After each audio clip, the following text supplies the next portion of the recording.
मैं रामदास आठवले सत्यनिष्ठा से प्रतिज्ञा करता हूं कि मैं विधि द्वारा स्थापित भारतीय संविधान के प्रति सच्ची श्रद्धा और निष्ठा रखूंगा। मैं भारत की प्रभुता और अखंडता अक्षुण्ण रखूंगा।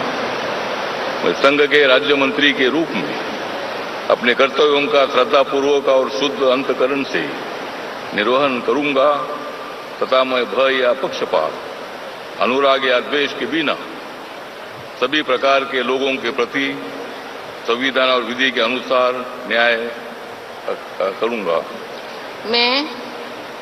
मैं रामदास आठवले सत्यनिष्ठा से प्रतिज्ञा करता हूं कि जो विषय संघ के राज्य मंत्री के रूप में मेरे विचार के लिए लाया जाएगा अथवा मुझे ज्ञात होगा, उसे किसी व्यक्ति या व्यक्तियों को तब के सिवाय अब की ऐसे राज्य मंत्री के रूप में अपने कर्तव्यों के सम्यक निर्वहन के लिए ऐसा करना अपेक्षित हो, मैं प्रत्यक्ष अथवा अप्रत्यक्ष रूप से संसूचित या प्रकट नहीं करूंगा।